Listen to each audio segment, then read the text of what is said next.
오늘 나온 뉴스들을 언박싱해드리는 기자 언박싱. 오늘은 아주경제 김태현 기자 나왔습니다. 어서 오십시오. 안녕하십니까, 김태현입니다. 조범동 씨의 1심 선고가 있었는데 김태현 기자 법정에 있었죠? 네, 그날 저 중계법정에 있다가 나와서 저희는 기사를 썼습니다. 예. 그 결과가 어떻게 나왔죠? 징역 4년에 벌금 5천만 원이 나왔습니다. 이걸 조금 쉽게 좀 설명을 해드리면 정경심 교수와 엮인 혐의들에 대해선 대부분 무죄로 판단을 했습니다. 재판부가. 재판부는 조 전 장관의 오촌 조카로 정 교수와 금융거래를 한 것 때문에 정치 권력과 검은 유착을 통해 상호 이익을 추구한 것이 이 범행의 주된 동기라는 시각이 있지만 권력형 범행이라는 증거가 제출되지 않았다라고 판시를 했습니다. 그러니까 요약을 하자면 지난해 8월부터 권력형 비리라면서 대서특필됐던 이른바 조국 사태에 대한 증거가 재판부에 거의 제출이 되지 않았다는 겁니다. 예. 일단은 조범동 씨는 횡령 범위, 또 횡령 액수가 크기 때문에 네. 징역 4년에 벌금 5천만 원이 나온 것 같고요. 정경심 교수와 관련해서는 검찰이 주장했던 투자금이다. 네. 그런데 재판부는 투자금이 아니고 빌려준 것이라고 판단했고요. 또 방금 이야기한 것처럼 정경심 건은 권력형 범죄가 아니다. 그리고 문제가 됐던 코링크, 검찰은 정경심 교수가 실질적 소유주라고 봤는데 재판부는 실질적 소유주는 따로 있다. 익성의 이봉직 회장 비롯해서 3명 정도 얘기했습니다. 네. 이렇게 얘기했는데 그렇다면은 그동안 검찰이 주장했던 것들이 다 지금 깨져버렸는데. 그렇죠. 저희도 재판이 진행되는 동안 기사를 좀 많이 썼는데요. 재판에 나오는 이제 증인들의 발언, 그러니까 증언이랑 그리고 문자, 요 정도가 검찰의 핵심 증거였습니다. 예. 근데 재판이 진행되면서 증인들이 그 코링크의 실소유주는 뭐 조범동 씨다라고 얘기를 하다가 갑자기 조범동 씨라고 생각한 근거가 뭐냐라고 얘기하면은 한 직원은 이제 그 밑에 있었던 이상원 대표가 바지 사장이라서 뭐 그런 얘기를 하게 됐습니다. 예. 그래서 당시에 이게 검사들이 굉장히 많이 특수부가 투입돼서 네. 수사하는 것이고, 그리고 우리 언론도 굉장히 많이 다뤘지 않습니까? 네, 그렇습니다. 그런데 지금 어쨌든 아직 1심입니다. 뭐 2심도 가야 되고 할 테지만 1심에서 관련된 범죄에 대해서 정경심 교수 건은 무죄로 나왔는데 다. 네. 의혹이 있다고 할 때는 엄청 우리 언론이 썼었는데 네. 무죄로 나오니까 또 잘 다루진 않는 것 같아요. 기사가 저도 조금 의아한 게 여전히 조국 펀드라고 쓰는 언론도 있었고요. 그 조국 펀드의 핵심 키맨 뭐 이렇게 쓰는 분들도 있더라고요. 자, 그러면 재판부는 다릅니다. 이 정경심 재판부와 조범동 재판부는 다르잖아요. 네. 그런데 조범동 씨 재판부는 어쨌든 관련된 거, 정경심 교수 관련된 건 다 무죄라고 봤는데 뭐 증거인멸 부분은 인정했습니다만. 네네.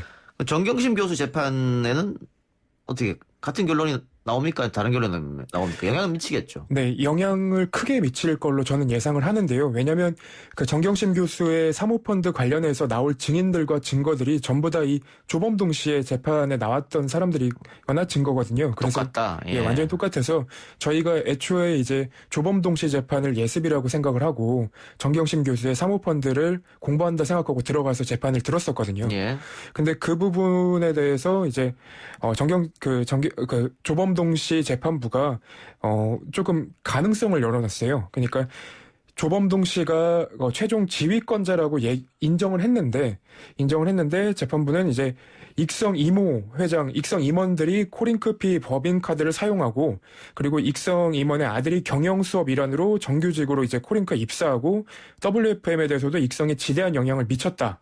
그리고 이 같은 내용을 바탕으로 익성이 어느 정도 관여를 했을 것이다라고 가능성을 열어놨는데 재판부가 이제 익성에 대해까지 판단을 하지 못한 이유는 제가 생각할 때는 익성의 임원들이 대표 등의 직함을 사용하긴 했지만 실제로 코링크피에 재직이나 등재가 돼 있지는 않습니다. 예. 그리고 관여했다는 점은 인정이 됐지만 사실상 이 검찰의 공소 사실에 공범이라든지 아니면 어떤 혐의가 겹치는 부분이 기재가 안 돼 있거든요. 예. 그래서 재판부가 그 부분까지 판단 안 하고 가능성만 열어둔 것 같습니다. 알겠습니다. 뭐 곧 있으면 또 정경심 교수 재판 결과가 나올 테니까요. 그때 네. 가서 다시 이야기하기로 하고, 대검찰청과 중앙지검 간 내용이 심화되고 있는데 검언유착과 관련해서 수사 자문단 소집을 윤석열 총장이 독단적으로 결정했다, 이런 뉴스들이 나오고 있어요. 네, 지난주부터 이제 기사들이 많이 나오기 시작했는데요. 그러니까 윤 총장이 지난달 4일에, 그러니까 6월 4일에 한동훈 검사장이 연루된 검언 유착 사건과 관련해서 일절 보고를 받거나 지휘를 하지 않겠다고 중앙지검에 공문을 보낸 적이 있습니다. 예. 그러니까 이견이 있을 경우에는 대검 부장회의를 통해서 중앙지검과 의견을 조율하라는 건데. 그러니까 내 최측근이 연루돼 있으니까 난 빠지겠다 이거잖아요. 예, 그렇습니다. 근데 문제는 수사자문단을 윤 총장이 독단적으로 소집하고 자문위원도 윤 총장의 입맛대로 골랐다는 말들이 나오고 있는 겁니다. 이제 중앙지검은 특검에 준하는 독립성을 달라고 이제 대검에 요구를 했고요. 이에 대해 대검은 범죄 성립과 혐의 입증에 나서라. 문제가 없다면 나서라라는 입장을 갖고 있고요. 그리고 윤 총장이 독단적으로 자문위원을 선정했다는 문제에 대해서는 대검에서 조금 이제 진화에 나섰는데 예. 아직까지 논란이 계속되고 있는 모양새입니다. 예. 내 측근이 관련되어 있기 때문에 나는 끼어들지 않겠다라고 하다가 입장을 바꿔서 그러면 적극적으로 수사에 참여했다, 견제했다, 뭐 이렇게 볼 수 있겠네요. 대검 부장회의의 결정을 따르겠다라는 말을 했었는데 대검 부장회의에서는 이제 수사 자문단을 소집하는 것에 대해서 반대하는 사람이 한 분 계셨고요. 반대하는 분이 계셨고 나머지는 별다른 의견이 없었는데 경과를 보고하니까 윤 총장이 바로 자문단 소집해라라고 얘기를 한 겁니다. 알겠습니다. 이 부분에 대해서도 지금 어쨌든 중앙지검에서 계속해서 항의 아닌 항의를 하고 있기 때문에 네. 좀 더 지켜봐야 될 것 같아요.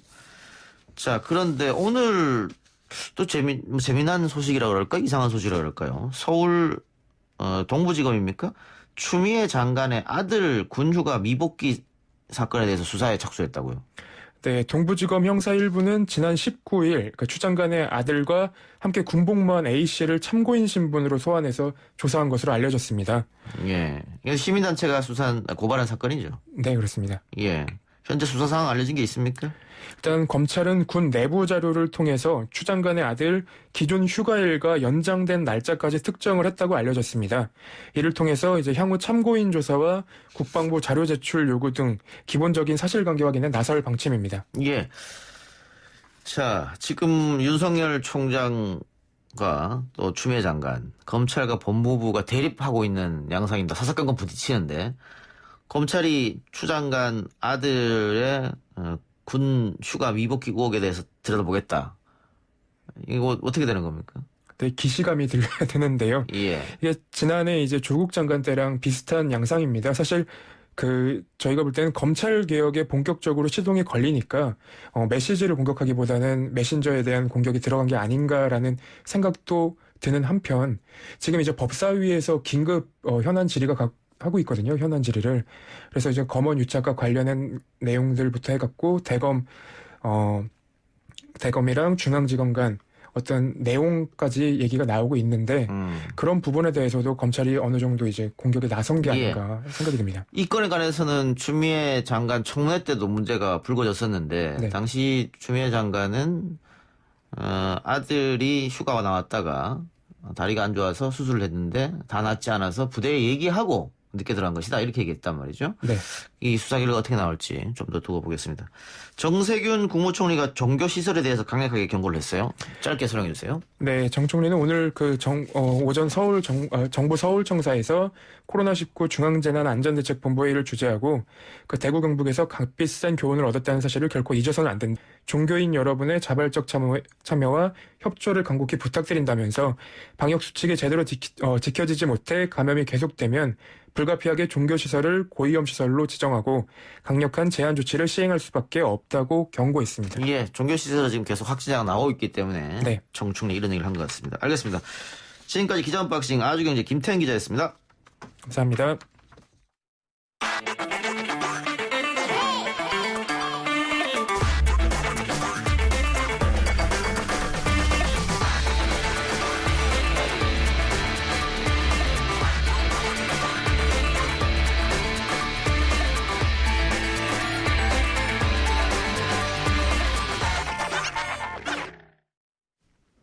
대규모 환매 중단 사태를 빚은 라임 자산운용의 무역금융펀드와 관련해 금융감독원이 창설 이래 사상 첫 100% 배상 결정을 내렸습니다. 금융감독원이 금융투자상품 분쟁 조정을 하면서 계약을 모두 취소하고 판매사가 투자 원금 전액을 반환하도록 결정한 건 이번이 처음인데요. 금융감독원의 100% 배상 결정의 의미 그리고 잇따라 발생하는 사모펀드 환매 중단 사태에 대책은 없는지 금융정의연대 법률지원단장인 신장식 변호사와 함께 이야기 나눠봅니다. 어서 오십시오. 네, 안녕하세요. 오랜만입니다. 예, 저희 그 고정 패널이었었는데 네. 한동안 어디 가셔서 안 보이다가 네. 오랜만에 나타나셨습니다. 환난 고초를 겪고 다시 돌아왔습니다. 예.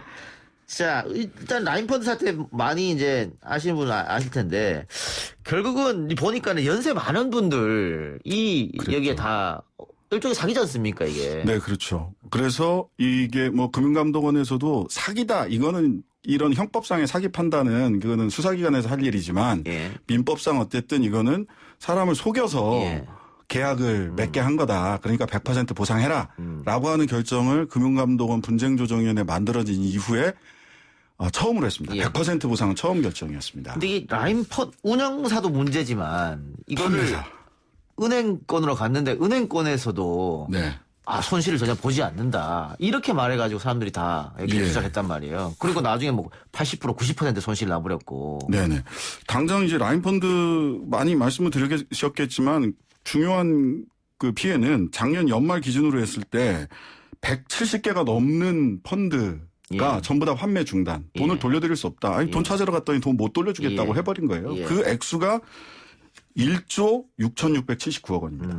장장. 이 돈이 지금 돈을 못 돌려받고 있는데 오늘 그 분쟁조정위원회에서 나온 이 몇 가지 사례들을 보면 사실은 예. 좀 답답합니다. 장학재단에다가 이미 76% 부실화된 펀드 판매하고 손실보전각서까지 써줬어요.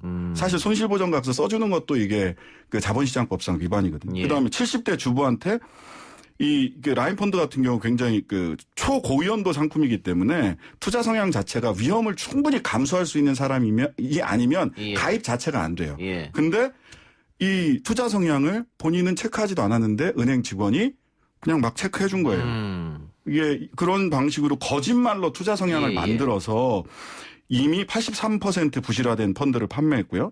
그다음에 나는 안전 상품 아니면 투자 안 합니다. 예금처럼 안전한 상품으로 추천해 주세요.